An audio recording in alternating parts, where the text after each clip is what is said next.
benshi tugenda tukabagaya nuko batigeze bavirwa n'umuco. Ariko umuntu wese wabonye umuco, umuntu wese iyo umuco uje uzana n'umwuka wera. Yego. Ariko wibuke neza bamujana hariya ku musaraba ngo Yesu uko yarengukaga ngo niko na Petero nawe yagendaga arenguka. Uko Yesu arenguka niko Petero yarengukaga.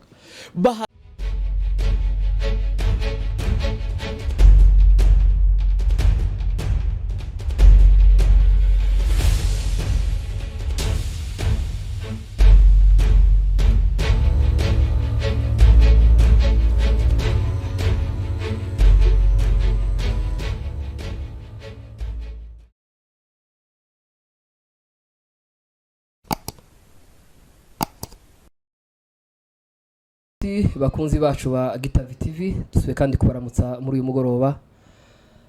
Kuri screen zanyu murahabona abatumirwa bacu dufite kugira ngo tubashe kuganira kuri topic twatoranyije, ariko kandi tunaza no gukora ku buzima busanzwe.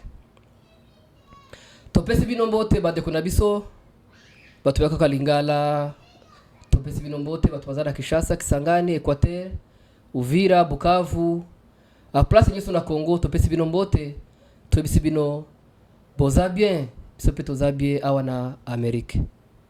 Rero pastor turango wibwire abantu bagukurikiranye kugira ngo tubashe gukomeza kuganira. Murakoze ku butumire bwa hano Gitavi TV. Turabashimiye ku butumire cyangwa se kuganira ciza kuri topic mwatoranije ngo tuganireho. Yego. Niyo mpamvu tuvuze ngo turabashimiye. Asante. Murakoze.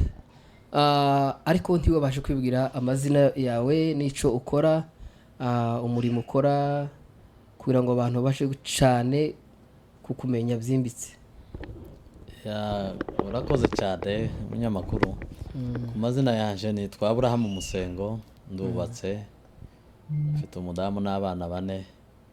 Tuye hano Columbus, Ohio, ndi umurevera pasteur mu itorero ryitwa Nayoti Revival Center, niho dukorera umurimo w'Imana. Murakoze kuba twumva. Asante. Rero ibintu tuganira ni ibintu tubanza kugira ngo dusenge, turongera ngo dushire amaboko y'Imana. Pastor, murakoze. Ni karibu. Uwite kugira neza, uri gitare kandi uri gihome, urakiranuka muri byose kandi urengeye byose. Tuguhaye ikaze mu mutima no mu bitekerezo muri biganiro tugiye kwinjiramo. Abazabyumva n'abazabibona bizabakoreho, bizabahindure. Mwami Imana uri hose kandi uri muri byose kandi ukorera hose, ntugira ikikunanira. Reka ijambo ryawe Mana rize risize imbaraga, ryuzuye umwuka wera. Abazaryumva barushe bazaruhuke, Mana bazafite ibibazo bazabohoke, kuko uri Imana igira neza kandi uri Imana ihambaye. Aba banyamakuru batwakiriye ni TV nabo tubasabiye umugisha n'amahoro. Data ngo aho butumwa hose buzagera kuri tuzakomeze kubagura nabo bagure muri byose mu byo bakora. Urakoze kutugirira neza, himbazwa muri byose none iteka ryose. Amen. Amen. Rero uyu munsi twatoranyije topic ivuga ngo pastor, utubiye kuri pastori, uri revera pasteur wa Nayoti Church. Turogira ngo ubwire abakurikiranye televiziyo zacu za Gitavi TV, ese mutari mwaba pastori cyangwa se mutari aba revera pastori, tubwire muri makeya ubuzima bwawe bw'ibanze wabanjije gucamwo cyangwa se uko wari umeze mbere yuko ubona ugera kuri uwo muhamagaro Yesu yaguhamagaye. Murakoze cyane.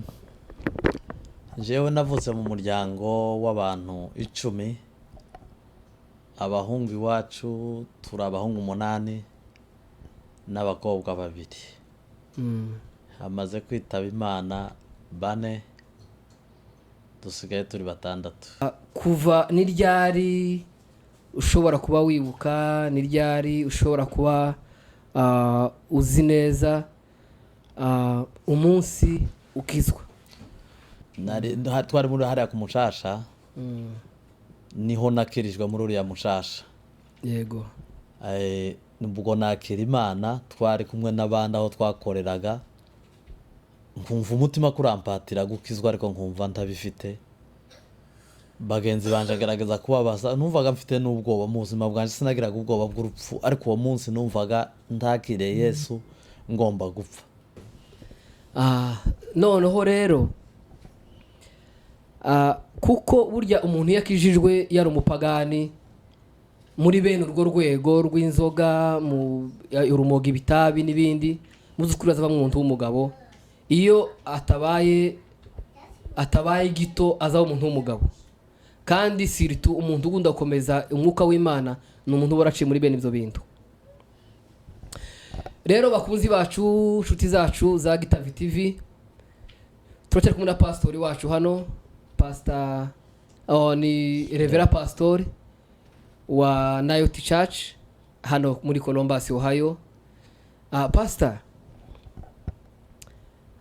turaranga ukomeze utubwire ubuhamya. Wavutse mu muryango w'abapagani, nyuma uza gukizwa, ubu mukristo urakizwa. Kuri none niki ushobora kuba warabonye mu bukristo? Niki ushobora kuba warishujije umwanya wose watakaje uri umupagani? Urakoze cyane ku bibazo byiza, nagira ngo tubanze twifashishe ijambo ry'Imana hano. Wiyegereza mikoro. Reka niyegereze mikoro kugira ngo dusome ijambo ry'Imana riza kudufasha. Hano Bibiliya irambwiye Yohana ibice 3:16. Iyi ni biri ijambo ry'Imana, iravuze ngo Imana yakunze cyane abantu bo bundu ahubwo ahabwe ubugingo buhoraho. Dusimbuke ku murongo wa 19 hakavuga ngo dore igituma abantu bacirwaho iteka nuko urumuri rwaje ku isi, maze abantu bagakunda umwijima kurutisha umucyo, kuko ibyo bakora ari bibi. Umuntu wese ukora ibibi yanga umucyo, kandi ntazahabona kugira ngo ibyo akora bitagawa. Nyamara ukora iby'ukuri aje ahabona, kugira ngo ibyo akora bigaragare ko byakozwe uko Imana ishaka.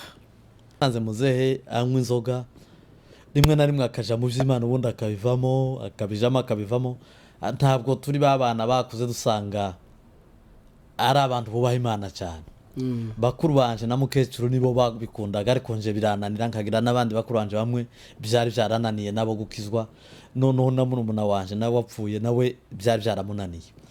Tuvukaho turagenda, noneho tumaze kugera igihe tuva mu rugo tuza mu Rwanda. Noneho tugeze mu Rwanda, nyuma tuza noneho kunanirwa burundu, turananirwa tuza no gusubira muri Kongo. Noneho twasubiye muri Kongo ho twarinjiye mu mwijima birenze nk'uko ijambo rivuze hano.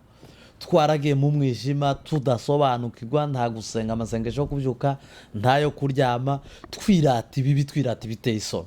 Nibwo bwari ubuzima bwacu.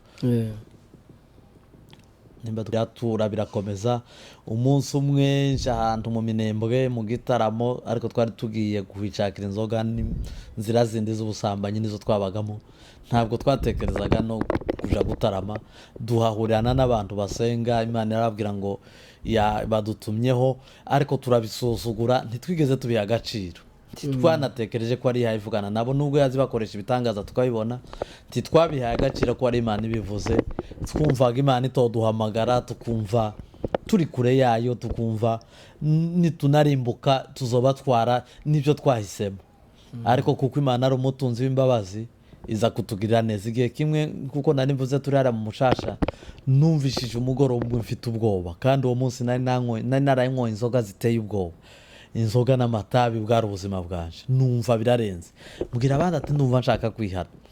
Bagenzi banje nabibwiye, bambwira ko kubera ukuntu bari banzi, barambwira ngo ariko niki cyaguteye? Ndababwira ko ndumva nintihana nshobora gupfa.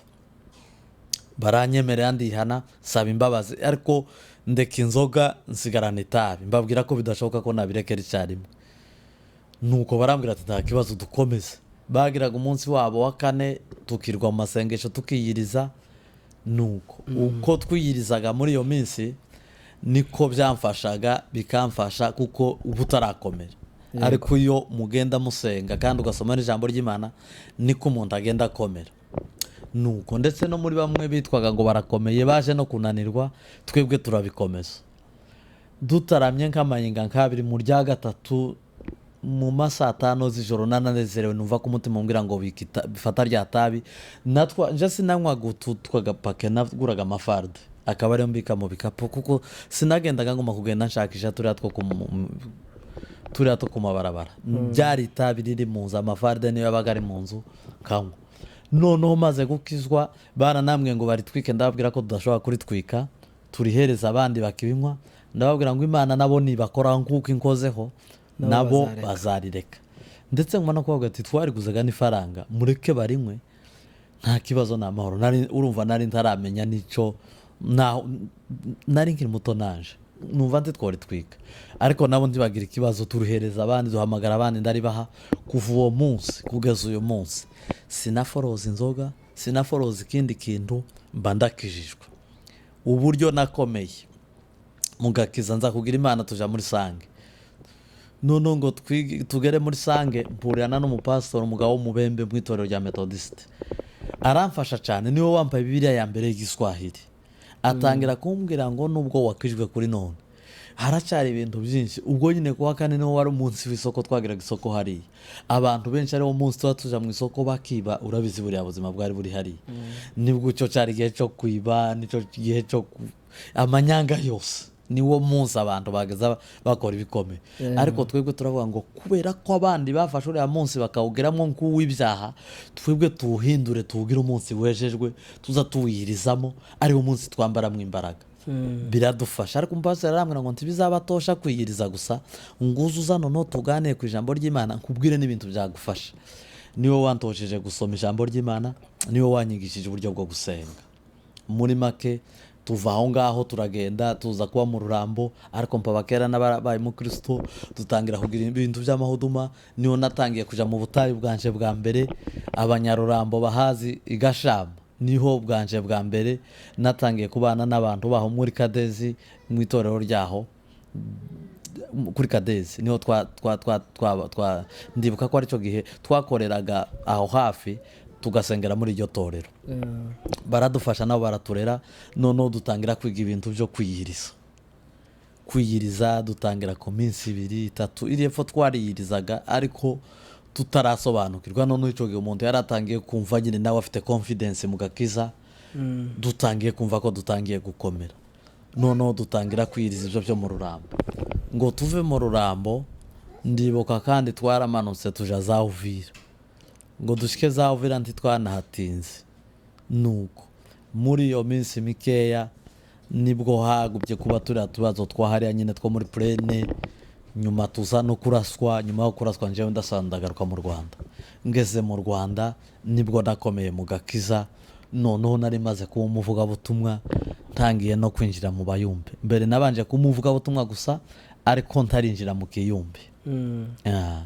Noneho tugatarama, twari twarafashe ngo buri na 2 na 5 tukarara mu masengesho. Ivyo bintu biranyubaka, birankomeza. Sinobara amasengesho twasengeye Kimisagara hari menshi cyane. Niho Imana yaduhereye amasezerano, niho Imana yavuze ko tuzayikorera tukaja no mu mahanga, tucitinya ariko tutarumva ko ari ibintu, tukumva ko ari ibintu gusa barimo bavuga, ariko tuzazi ko bishobora kuba ari ukuri. Hari ubwo mutarama Imana ikavuga n'ibintu ariko mukumva n'amarangamutima. Ariko aho niho numvishe neza ko Kimisagara, nibwo natangiye kumva ko ijwi ry'Imana neza, ntangira kumva ko Imana ivuga kandi Imana dufite imigambi ikomeye. Nyuma tuza kwimuka tuja muri Kenya. Tugeze muri Kenya turatangira, naho twari dufite ubwoba, twahashitse turi abantu bafite ubwoba. Twahasanze ngo nkantu nahitiye Kayore, nahitiye umoja mpamara ukwezi nja Kayore, niho natuye nk'igihe kitari gitoya. Ariko muri icyo gihe cya Kayore nasanze ingo zine z'abanyamurenge, abandi bari nk'abasore nk'abangahe n'abari mu mafoye, ariko ingo zari zine zubatse. Ubu hari abantu benshi, ariko muri abo bose twari dufite ubwoba, twari dutinya Abanyakenya, twari dufite ubwoba. Noneho turavuga ngo reka dushake Imana twebwe. Ndibuka igihe kimwe twamaze amezi 3 turara mu rusengero, nta munsi n'umwe turarara mu rugo. tukarara dusenga tukirwa turyamye, tukarara dusenga tukirwa turyamye, Imana ihatwambikira imbaraga, abantu barakizwa. Niho Imana yatangiriye kutubwira ko ngo dufungure ikanisa, ngo buca babihanuye, ariko nkazangira ngo none bavangiwe, nkazavuga ati ibyo ari byo byose ntabwo ko ndabona Imana tutaragera ku rwego rwo gufungura ikanisa. Turacyari batoya, turacyakeneye kurerwa, kumva gusa turacyaravuga ubutumwa bakorera bushaka, ariko ntituraba abantu bahagararira amatorero, turabitinya cyane. Noneho muri kwa kubutinya, ariko tugakomeza tugasenga ngo buryo itorero ry'Abanyakenya twari turi kumwe twabanaga n'umupasiteri w'umunyamurenge. Uwo mupasiteri nawe ntadukunde cyane, kubera ko twarasengaga, iwe adakunda ibintu byo gusenga, akaturwanya cyane. Noneho ripoti zacu zikaba mbi cyane iriya, ariko Abanyakenya bo bakagira nziza, ariko wa mugabo akatuvuga nabi. Noneho muri bya bibazo tubibutse ko tukiri kuri televiziyo yacu ya Gitavi TV. Nubwo mwabonye navuye ku ntebe nari nicayeho, hari impamvu yatumye mpava, ariko reka dukomeze pastor.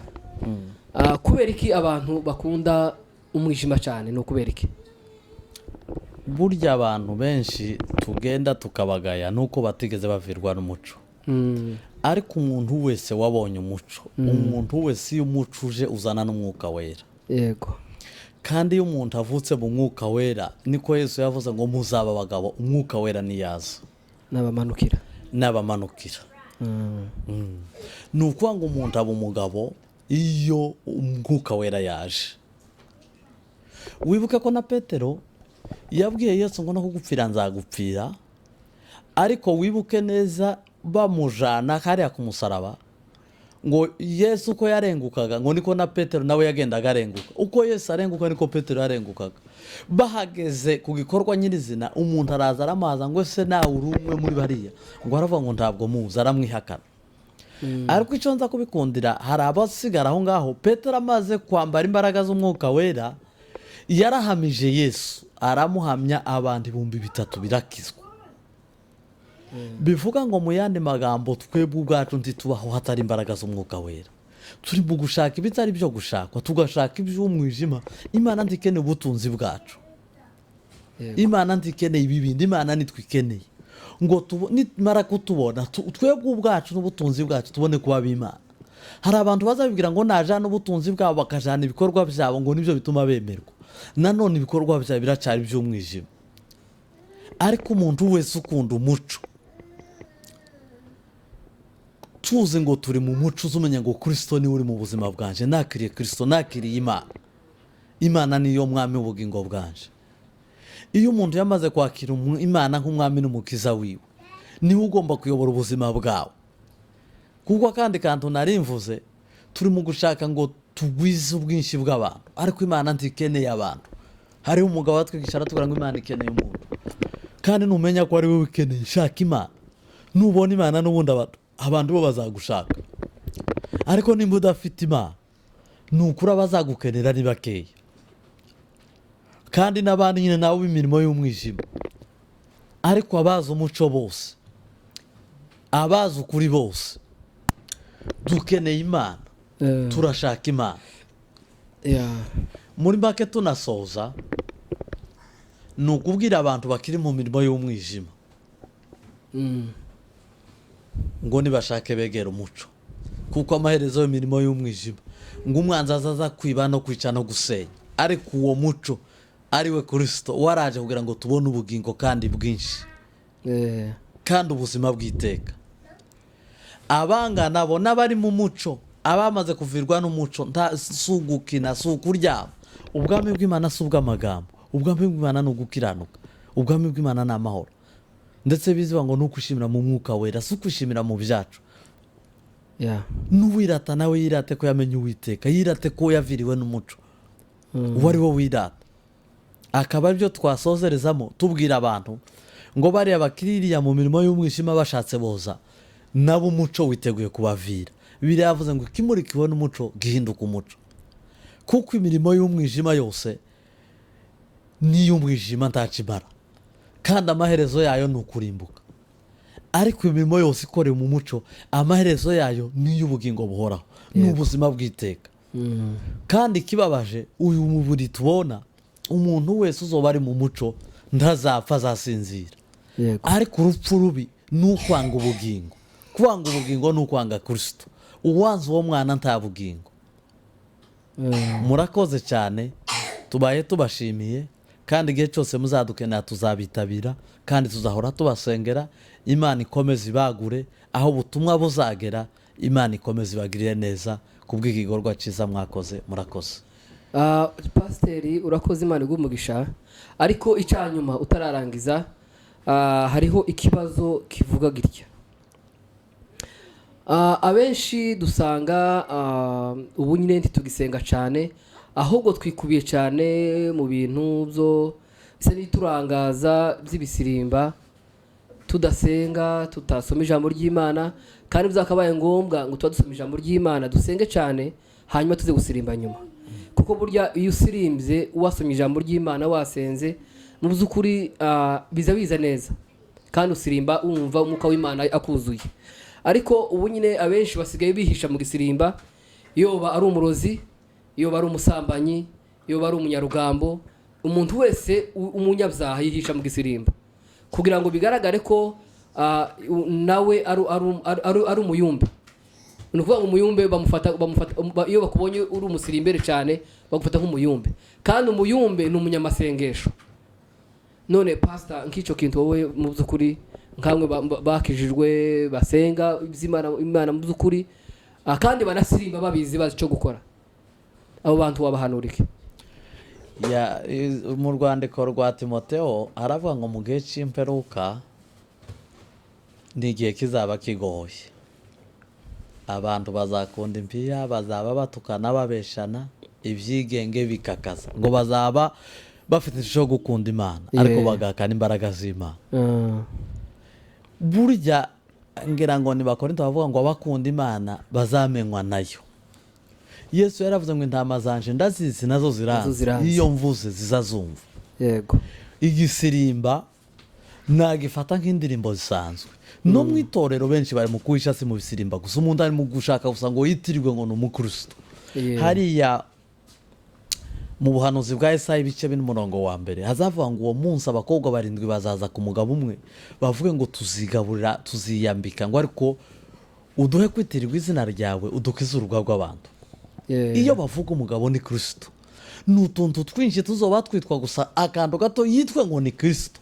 Kwigaburira no kwikorera ibyabo ntibazakenera ibya Kristo, bakora imirimo yose yayindi y'umwijima, ibyo kwereka abantu hano hanze kumva ko ari bo, ariko amaherezo yabo ni ukurimbuka. Hari ikindi kibazo cya nyuma ndibuze kubaza pastor.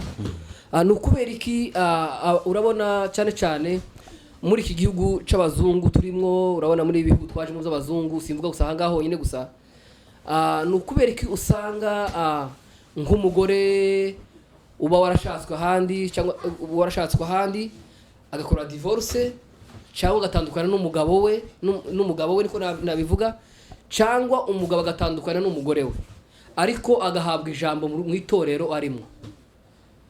Ndagira ngo ubashe kunyumva aho hantu. Ndahumvishije cyane. Ni ukubera ko ibyo bintu byinjiye mu itorero bihabwa agaciro, kandi n'uzukuri tuzi neza ko umuntu watandukanye n'umugore we n'uwatandukanye n'umugabo we, abo bantu mu by'ukuri haba hariho igituma batarabizerwa nyako mu itorero. Cyo kintu mwakivuga iki nk'abayobozi? Urakoze cyane.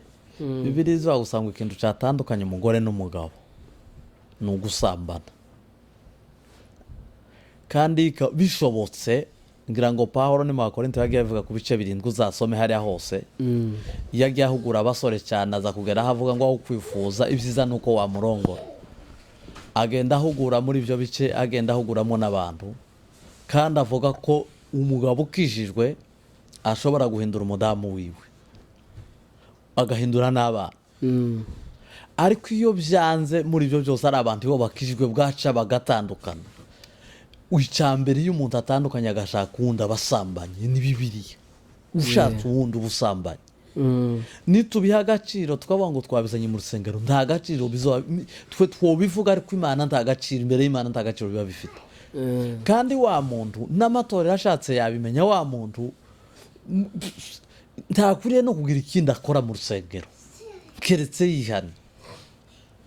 bageze abashaka kera bashaka abagore babiri umuntu agacagura yamara gucagura akabona gukora imirimo Gukizwa akora imirimo y'itorero agakora imirimo akabona kwe ariko ntabwo ntibagazamubwira nta yindi nshingano yaba yemerewe gukora niyo yacaguye akwiye kuba umukristo gusa usanzwe yego abantu b'iki gihe bananiranywe baye intagondwa ejo bundi hariya muri Texas umuntu ngo yakoze amakosa baramuhagarika baramutenga ngo bamutenge ntiyihana aje gufungura ikanisa rye n'abandi bo mu muryango wabo baramukurikira baramusanga nkabene ibyo ni urugero dutanze ntituvuze umuntu ariko tuvuze ahantu tuvuze nk'ibyo byose barya bose bamusanze baba bashigikiye icyo yakoze ariko iyo mumuretse nk'uwo azagenda akicuza yagaruka agakora imirimo agasaba akemerwa twavuze ngo Imana yamaze kutubabarira kera iyo tuba tubyisubiramo ni nk'umuntu wawe ujira kuri yarara ni nk'umuntu wawe ujira kuri tarashi